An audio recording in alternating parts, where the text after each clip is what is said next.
और मनोज जरांगे तीसरे दिन भूख हड़ताल पर हैं। छत्रपति शिवाजी टर्मिनस पर अपने समर्थकों के साथ वो लगातार डटे हुए हैं।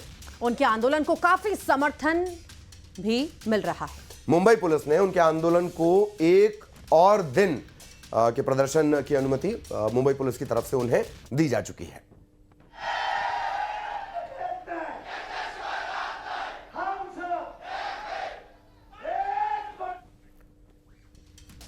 और इस बीच मराठा आरक्षण को लेकर एमएनएस प्रमुख राज ठाकरे ने डिप्टी सीएम एकनाथ शिंदे को घेरा है। उन्होंने कहा है कि मराठा आंदोलन और आरक्षण का जवाब केवल डिप्टी सीएम एकनाथ शिंदे ही दे सकते हैं।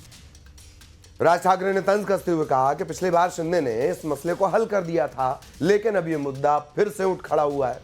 इसका जवाब भी वही दे सकते हैं।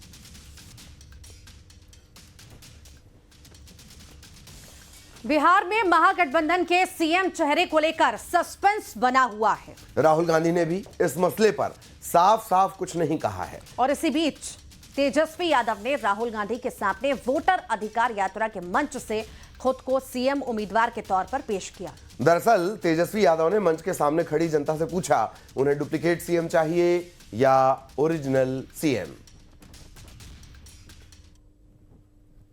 नकल सरकार है कि नहीं?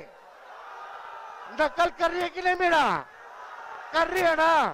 तेजस्वी आगे आगे है ना, और ये सरकार पीछे पीछे है ना? तो बताओ, ओरिजिनल सीएम चाहिए कि डुप्लीकेट सीएम चाहिए? सुनाई नहीं दे रहा। ओरिजिनल, फिर से बोलो, फिर से बोलो, फिर से बोलो। इधर बीजेपी और जेडीयू ने तेजस्वी यादव के दावे पर तंज कसा है। बीजेपी का कहना है कि राहुल गांधी तेजस्वी के नाम पर मुहर नहीं लगा रहे। महागठबंधन में तेजस्वी के नाम पर सहमति नहीं है। महागठबंधन के तमाम घटक दल के नेता वोटर अधिकार यात्रा के बहाने अपना अपना शक्ति दिखा रहे हैं। भाई तेजस्वी जी पटना में भी राष्ट्रीय जनता दल की ओर से आयोजित कई कार्यक्रम में खुद को सीएम का उम्मीदवार बता चुके हैं और अब राहुल गांधी जी के सामने बोल रहे हैं, लेकिन उनके अरमान पर माननीय राहुल गांधी जी पानी फेर देते हैं। जब उनसे पूछा जाता है कि सीएम का उम्मीदवार महागठबंधन में कौन होगा, राहुल गांधी जी टाल देते हैं। तेजस्वी यादव जी एक अहंकारी व्यक्ति है। जब उन्हें लगा कि पिछलग्गू बनने के बाद भी कांग्रेस उनको भाव नहीं दे रही है, तो अपने आप को स्वयं मुख्यमंत्री बताने लगे। फिर भी कांग्रेस उनको भाव देने को तैयार नहीं, मुख्यमंत्री का चेहरा मानने को तैयार नहीं। दरअसल कांग्रेस को पता है कि बिहार में सरकार बनाना तो बहुत दूर की बात, सपने में भी सोच नहीं सकते। तो अपनी बची उसकी जो जमीन कांग्रेस की बिहार में समाप्त हो गई है, वह जमीन तलाशने की फिराक में है और इसी क्रम में वह आरजेडी के सारे मुद्दे एक एक कर छीनना चाह रही है कांग्रेस। और बिहार चुनाव से पहले गौ हत्या का मुद्दा गरमाने लगा है।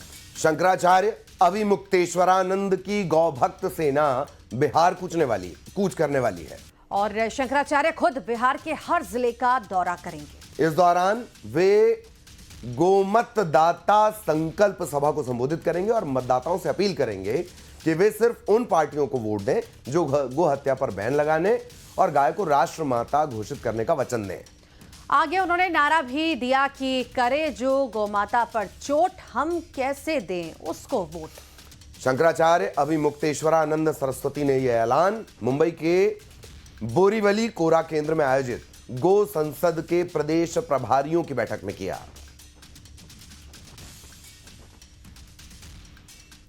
और अब बात मध्य प्रदेश बीजेपी की, जिसने कांग्रेस के प्रदेश अध्यक्ष जीतू पटवारी और राहुल गांधी के खिलाफ आज जमकर प्रदर्शन किया।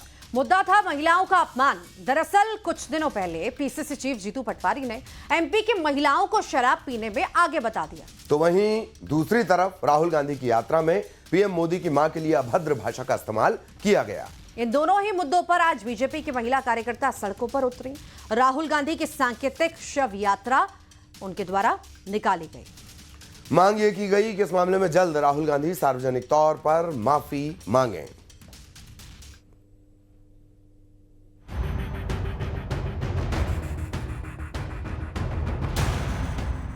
मध्य प्रदेश में महिलाओं ने कांग्रेस के खिलाफ मोर्चा खोल दिया है और मुद्दा है महिलाओं का अपमान। कुछ दिन पहले पीसीसी चीफ जीतू पटवारी ने एमपी की महिलाओं को शराब पीने के मामले में आगे बताया, तो वहीं दूसरी ओर कांग्रेस के मंच पर पीएम मोदी की मां के लिए बोले गए अपशब्द को लेकर बीजेपी ने कांग्रेस के खिलाफ हल्ला बोल दिया है। राजधानी भोपाल में बीजेपी महिला मोर्चा ने रेड क्रॉस चौराहे से कांग्रेस कार्यालय तक पैदल मार्च निकाला और इस दौरान राहुल गांधी की सांकेतिक शव यात्रा निकाली गई। कांग्रेस और आरजेडी के मंच से पीएम मोदी को लेकर की गई अभद्र भाषा के इस्तेमाल के खिलाफ महिला मोर्चा का बड़ा प्रोटेस्ट जो है वो राजधानी भोपाल में देखने को मिल रहा है। महिला मोर्चा भोपाल के रेड क्रॉस चौराहे से कांग्रेस कार्यालय की तरफ आगे बढ़ रही है। मार्च निकाला जा रहा है और सांकेतिक रूप से शव यात्रा निकाली जा रही है राहुल गांधी की, और एक बड़ा प्रदर्शन जो है वो कांग्रेस के खिलाफ आज महिला मोर्चा यहाँ पर कर रही है। कांग्रेस के खिलाफ नारेबाजी, आरजेडी के खिलाफ जो नारेबाजी है वो यहाँ पर की जा रही है। बीजेपी के तमाम नेता जो है वो इस पूरे प्रोटेस्ट में एक तरफ ये प्रदर्शन है तो वहीं दूसरी ओर बीजेपी नेताओं का कहना है कि इस पूरे मामले पर राहुल गांधी को आगे आकर माफी मांगनी चाहिए। बीजेपी का कहना है कि विपक्ष सत्ता के लालच में तिलमिलाया हुआ है। कुछ दिनों पहले कांग्रेस के नेता जीतू पटवारी के द्वारा भी हमारी बहनों को लेके, मां शक्ति को लेके गलत टिप्पणी की गई थी। कांग्रेस की ये संस्कृति है कि लगातार महिलाओं के बारे में, बहनों के बारे में अशोभनीय टिप्पणी की जा रही है। ये बहनों का आक्रोश उनके खुद का आक्रोश है। आज हर घर में इस बात को लेकर आक्रोश है कि कोई भी नेता, कोई भी दल हमारी बहनों को इतना अपमानित नहीं कर सकता। पूरी मात शक्ति इस देश की जग चुकी है। जिस समय कांग्रेस का ये जो व्यवहार चल रहा है, इस समय पूरे कांग्रेस का नेतृत्व पागलपंती के दौर से गुजर रहा है। कांग्रेस हत्या करना चाहती है, कांग्रेस लोकतंत्र को हथियाना चाहती है, कांग्रेस लोकतंत्र को लूटना चाहती है। इसलिए कांग्रेस चिल्ला भली रही है, पर हिंदुस्तान की जनता जानती है कि कांग्रेस अब लुटेरी हो गई है, ये कांग्रेस अब हत्यारी हो गई है, ये कांग्रेस अब बदतमीज हो गई है। जब प्रधानमंत्री जैसे वरिष्ठ पद पर भी बैठे हुए व्यक्ति को भी अपशब्द कह सकते हैं, उनको भी गाली गलौज कर सकते हैं, गृह मंत्री जी के का गला काटने जैसे शब्दों का जो उपयोग कांग्रेस कर सकती है या तिलमुड़ कर सकती है, इसका मतलब पूरा विपक्ष इस समय सत्ता की लालसा के कारण तिलमिलाया हुआ है। उनके कार्यकर्ताओं से भी माफी मंगवाना चाहिए, और यदि माफी नहीं मांगी तो आज राहुल गांधी की अर्थी निकल रही है। ऐसे कार्यकर्ता की, हर कार्यकर्ता की अर्थी जला दी जाए। एक तरफ जहां जीतू पटवारी का बयान था तो वहीं दूसरी ओर दरभंगा में की गई टिप्पणी पर अब बीजेपी राहुल गांधी समेत विपक्ष को लगातार घेर रही है। इस पूरे मामले को अब चुनावी मुद्दा भी बनाने की कोशिश की जा रही है। फिलहाल सवाल ये है कि क्या राहुल गांधी माफी मांगेंगे? वासु चौरे, न्यूज़ 18 भोपाल।